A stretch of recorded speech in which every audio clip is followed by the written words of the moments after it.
33rd degree above the latitude.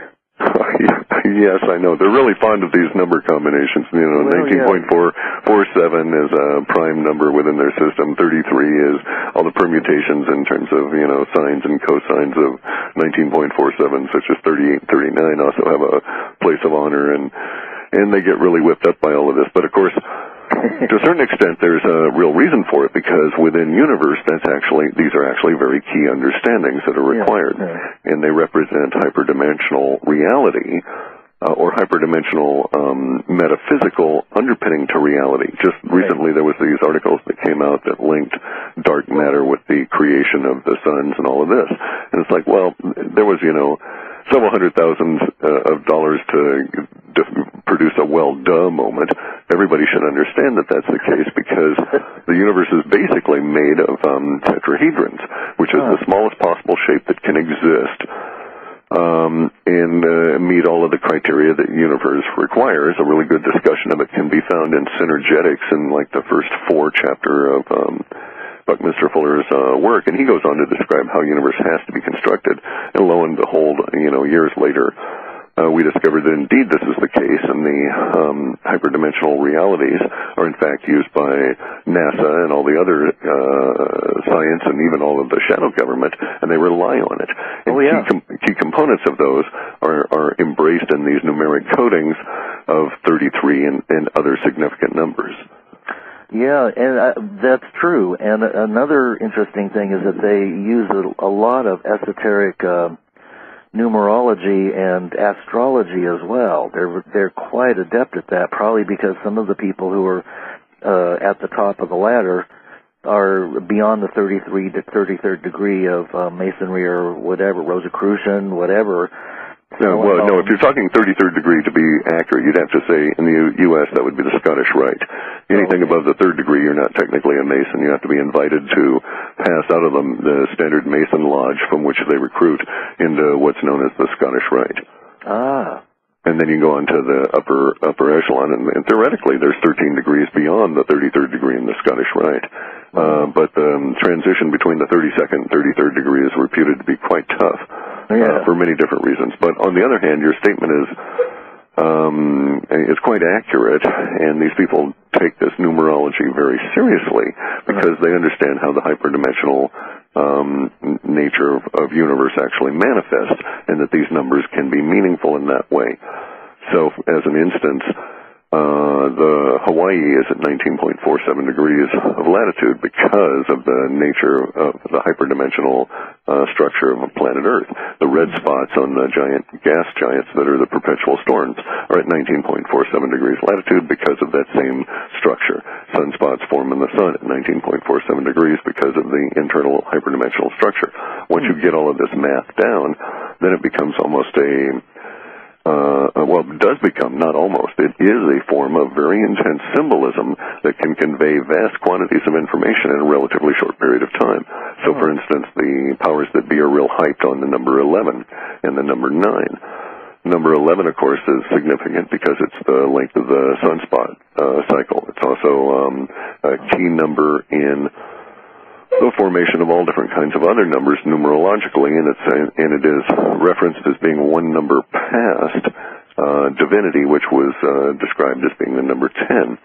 9 is of special interest to him numerologically because it is the number before divinity, but it's also seen as the number of completion or ascension. And it goes on and on and on, but a lot of these things ultimately come back to the Platonic solids and the shapes that are actually manifest in universe, and basically these shapes can be seen in the periodic table, but they exist in all these different intervening layers, and the whole idea of the free energy and that kind of stuff is controlled by that numerological code. Interesting.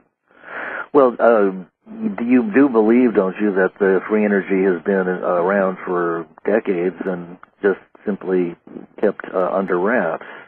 It would make sense. I don't have any personal solid evidence of that, but there sure is enough linguistically to make one assume that or take that as an operating assumption for making other conclusions. And when you do that, you find that a lot of these conclusions are in fact interwoven, and the world sharpens its picture for you. For instance, a lot of the movements of the powers that be make no sense if you take UFOs and aliens out of the picture. If you put them back in, all of a sudden, yes, okay, this stuff does make sense. Yeah.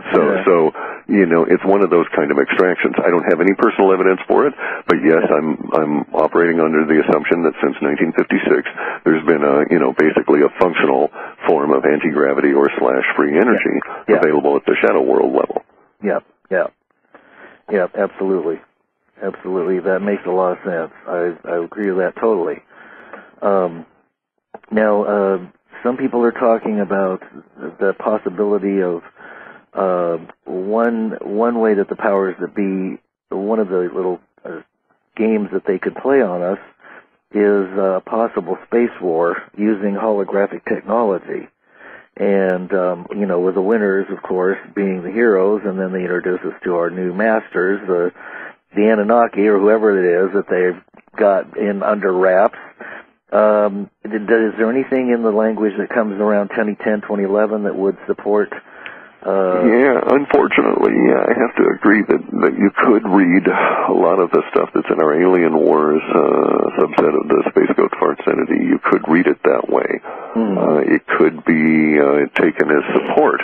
Now, bear in mind that when we get down to the detail level of the aspect and attribute sets, we're at a level where there might be 20,000 such opportunities for me to choose, and so I might choose some that are highly attractive to, my personal predisposition towards space aliens, and miss others that, would be more bland to me.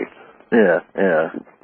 Interesting. But you are correct. We do have some information that under the Alien War subset that would support a scenario that way. Could also be interpreted many other ways, but it certainly is one. That's one of the ways it could be, yeah. And I would also suppose, by the way, that if they were to go and do that kind of thing, since we see how sophisticated they are in doing chemtrails, probably the holograms wouldn't be necessary. They'd probably have, some kind of devices that they could actually go up and, shoot at each other for a while. Right, exactly. Yeah, but they have triangles and all kinds of devices that look just like, they come from other places and probably were back engineered. Yeah, exactly so. Yeah, and I personally have seen something like that in 1972, which was, a giant floaty thing that was silent, blocked out, a considerable area, maybe a mile of the sky in the northwest before chemtrails, and, went zipping off with no sound and scares the blood. His blood tries to crawl right out of your feet, Very good. Well, we know with regards to food shortages that Monsanto and several other corporations and individuals have set up a food bank, the seed bank. Not the the Doomsday Vault. Doomsday Vault. I thought that was kind of interesting. Yeah, and you notice how high up in the latitudes they set it. Yes. Yeah. Very interesting, especially given that Monsanto has done everything in their power to destroy the natural cycles of plants and growing with the killer seeds and so on and so forth. And by the way, that's also part of the continuing food crisis currently hitting India, which is so bad that India is having, as a nation, is having to repeal tax structures to try and encourage food imports. Mm-hmm. And it's a side effect of some of the GM crop issues of a couple of years back, Yeah, doesn't the World Bank kind of loan them money and then they force the country to... Evil little structure, And the World Bank and the BIS, well, all these people have, karmic debts that they'll have to live out. I sure hope so. Well, we can be quite certain of that. I mean, I take that as, a basic tenet of how the universe operates. And, the more scary nastiness you inflict, the more you're going to have to get retribution back. It's a zero-sum game, I think. I think so too, but so far we're still living under the appearance or the illusion of that all being successful, and I think that but people take karma very simplistically. If you look at it from the sophisticated view of the Jain or some of the pre-Vedic Hindu descriptions, karma is actually a physical property. It's a superfine level of matter that is beyond our ability to perceive directly. Okay, and if you look at the world as the universe is composed of energetic pulses that are colliding with each other and provide the illusion of the solidity because they're happening so fast. 22 trillion times a second, they're smashing into each other, and our brains work at maybe 30 frames a second. So for us, this is like solid stuff, right? Right. Okay, so if you look at it that way, karma is between this like 30 frames a second level of perception and the 22 trillion times a second impact. And now here's another side issue to it. There's this really brilliant fellow now deceased by the name of Ian Lungold, I think. Okay. Oh, yeah. He did all kinds of stuff about the Mayan consciousness, all this kind of stuff. He's like Kalaman. He has a different interpretation. He's really a smart fellow. But one of his enduring contributions to humans is this very short article he wrote that you can find online called The Game of Loss and Lack. And what he does is he describes a situation that tells you basically how karma works relative to this kind of stuff. In other words, why do bad guys prosper? Well, here's the deal. In universe, consciousness at one particular level is agnostic. It doesn't care good or bad. What it cares is an issue of what they call ethical risk.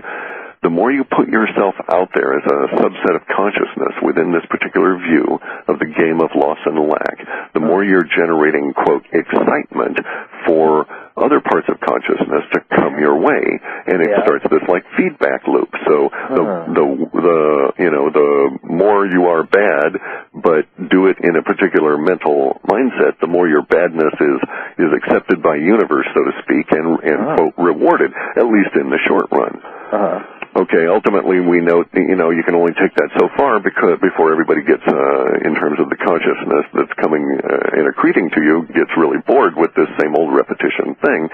And Ian Lungold's article goes to the point that really the way to approach this whole game of loss and lack is through the concept of taking ethical risk, which really puts you out there against your own better interests, but doing it for a positive viewpoint. And here's how you can gauge success and that this is all actually working for you. So, to a certain extent, this is a very good description of the karmic process that goes on at that particular level, and we're seeing that play out now. You'll note that the strain of all of that particular personality in that particular role was such that George Bush, once he was out, he just dropped from sight. He's just nowhere to be seen. And he's like sort of decompressing from all of this because of that level of personal exposure and that accretion of vast quantities of karma. Now, in the Hindi and the Jain understanding of karma, which makes sense in an energetic view of the world, your consciousness becomes heavy, if you will, with these accumulated karmic particles that you have to shed, and they're at that level between 30 frames a second and 22 trillion times a second at which matter is actually created. And you have to go through some particular levels of process to get clean of them, and that's sort of the basic point of it all. Well, that makes total sense to me. In fact, I was just writing a blog entry about it, that very subject. So except you said it much better than I did. I might go back and revise my little piece. Well, before you do it, go and read Ian's article, because he said it far better than I could. He was very eloquent about it. Yes, I just stumbled across a different article by him, and it was excellent. Now, and there's another weird event that I've heard you mention in the past, and that is in 2010, it appears that certain people literally walk into another dimension. And I think you mentioned Dick Cheney as one of those people. No. If I did, it was just merely in passing and jokingly as a potential candidate in my view, right? No. We don't do personalities, especially political personalities, for a lot of different reasons. So I'm just imagining things. You're wishful thinking, perhaps, yes. Yeah, well, of course. Yeah. But did you mention anywhere in the web, does it mention anywhere in the webbots that there will be some kind of disappearance of people? This is a continuing meme, and we expect a flush of it, so to speak. But again, it'll be occurring in the period in which there will be a great deal of chaos. So it'll be perhaps difficult to determine exactly what's going on at any given point. with any level of surety from, say, the end of February onward, in the sense that even the independent media might be breaking down. We just don't know what the issues are going to be relative to even Internet coverage as the economic problems become